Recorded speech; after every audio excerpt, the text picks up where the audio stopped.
Good morning students, welcome back. I am Rajni Bhatt, your political science teacher. Today we have taken the chapter 2 as a revision chapter, that is fundamental rights in our constitution. Students, in today's revision session we are going to take all the subtopics to cover today for revising this chapter for the clearance of your concept. And the different subtopics regarding this chapter are meaning of fundamental rights, types of fundamental rights, significant role of fundamental rights in our daily life,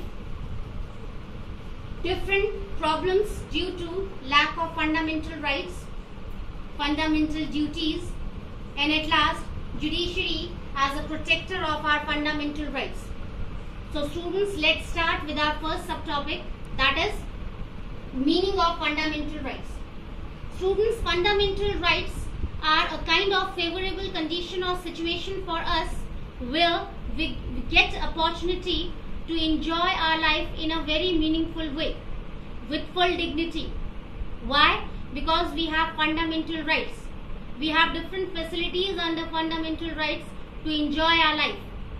We have right to equality, we have right to freedom, we have right to education, we have right to religion, we have right to raise our voice against exploitation, and finally we have right to constitutional remedies. So with the help of all these fundamental rights, we become able to enjoy our life in a meaningful way with dignity. And finally, we become able to get success, to achieve all the goals in our life. Now next is types of fundamental rights. Students, we have 6 fundamental rights to enjoy in our day-to-day life, which are given by our constitution to us. First is right to equality. Under right to equality, we enjoy many equal rights, right?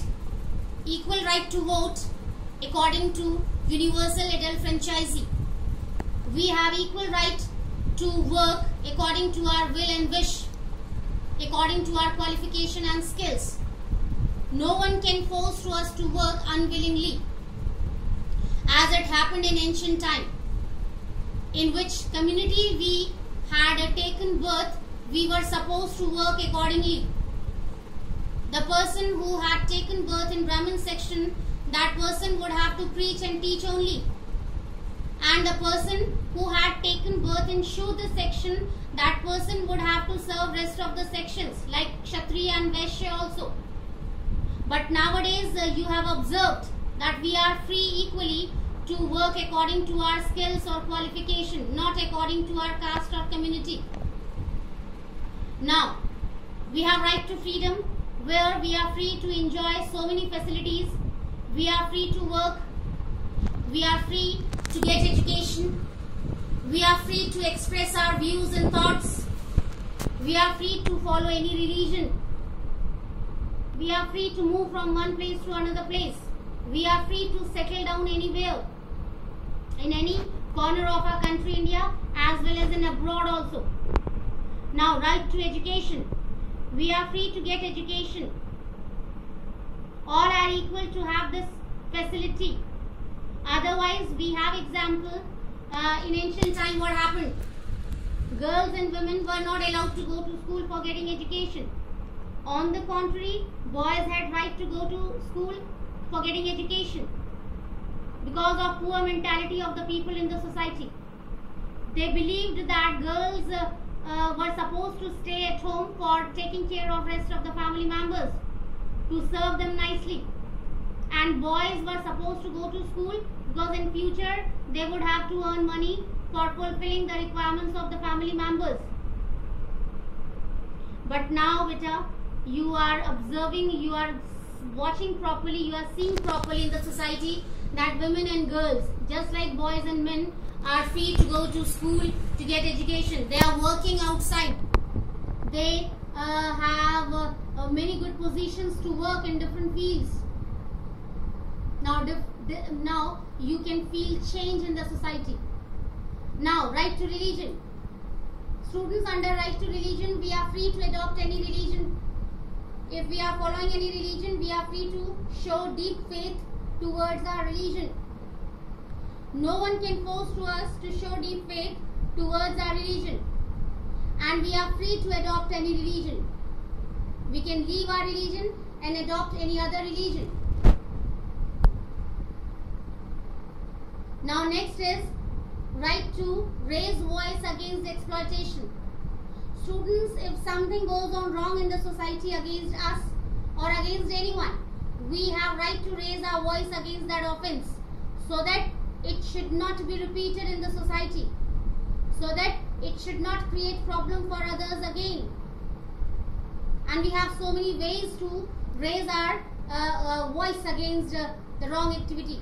We can organize rallies, we can go on strikes, we can write articles in newspapers and magazines, we can inform to media, we can take help of media. Nowadays we have so many sources. Now at last we have right to constitutional remedies. Students, this is very important to know. In my previous sessions also I discussed with you, I explained you that among of all the fundamental rights, right to constitutional remedies is the most important fundamental right. Why? Because this right has a major responsibility, that is to take care of rest of the rights, to protect rest of our rights. What happens under this right? If something goes on wrong against our rest of the rights, if someone is going to violate our fundamental rights, so with the help of this right to constitutional remedies, we get facility, we get opportunity to go at any level of court for having impartial justice. That's why it becomes the most important fundamental right. Now students, significant role of fundamental rights in our daily life. It's again going to be repeated here. Under right to equality, we are equal to vote. Okay, we have equal right to vote. We are equal to work according to our will and wish. We are equal to move from one place to another place. Students, let me tell you one thing which is very important. All the fundamental rights, all these fundamental rights have a kind of connectivity with each other. They are not separated from each other. They are similar to each other. Okay, so under right to freedom, we are free to move from one place to another place. We are free to settle down in any corner of our country as well as in abroad also. We are free to get education. We are free to raise our voice against exploitation. No one can make us stop. Under right to religion, we are free to adopt or to follow any religion. We are free to leave any religion. We are free to follow all the customs and rituals according to our religion. And under right to religion, beta, this is called secularism also. We are supposed to give equal respect to all the religions. Why? Because all the religions have same principles.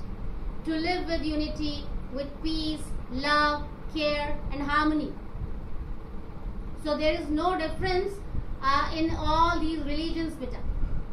Now next is right to constitutional remedies. Before that, right to education first.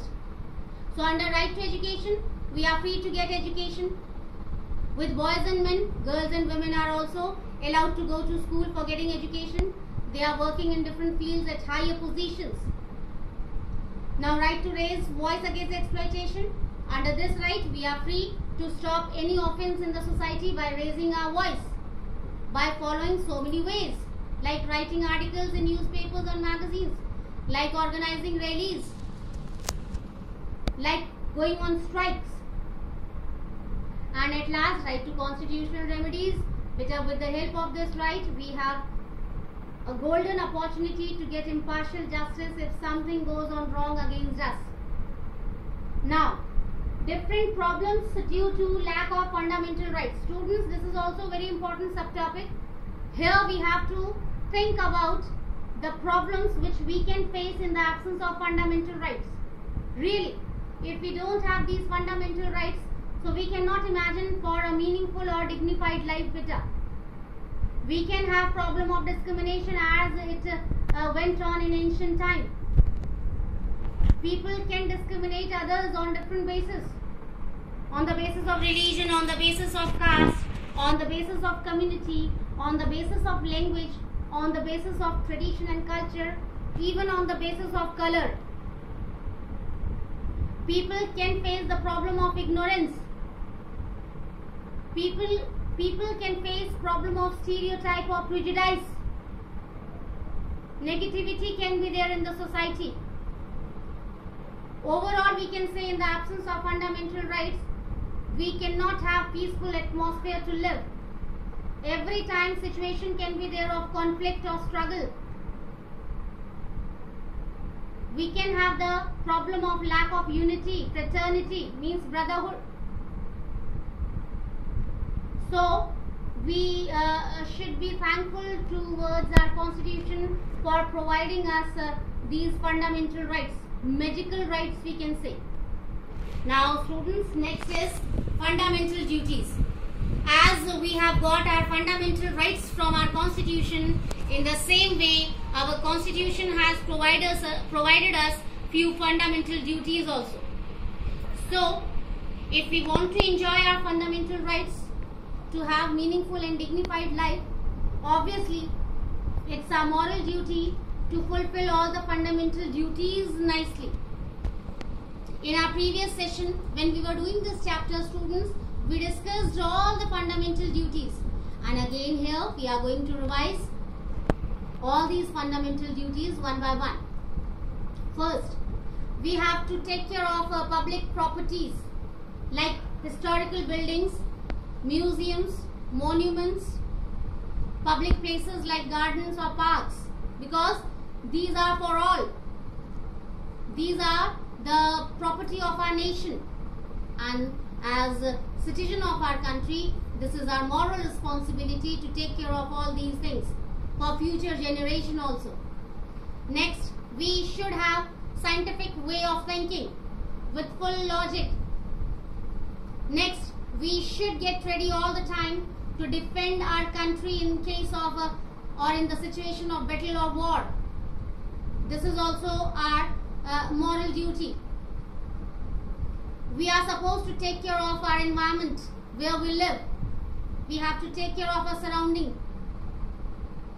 We have to take care of cleanliness of our surrounding and environment. Next, we have to take care of our natural resources nicely. Students, when we use these natural resources to fulfill our requirements, at that time we have to be very careful for using them in a balanced way. Why? So that we can conserve them or preserve them for future generation also. Students, think properly how our ancestors used these resources in a proper way. Because right now in this modern age, we are able to use these resources in a very proper way. Why? Because they used nicely, our ancestors.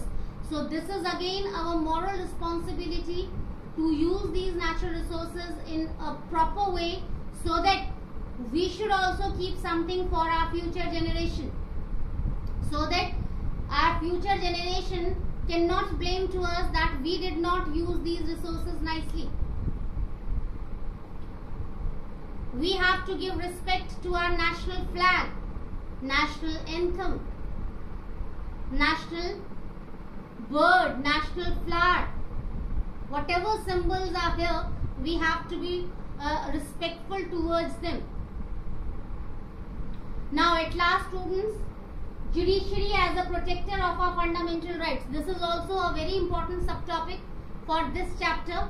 Here we are going to understand the significant role of judiciary. And what is judiciary? You know that nicely.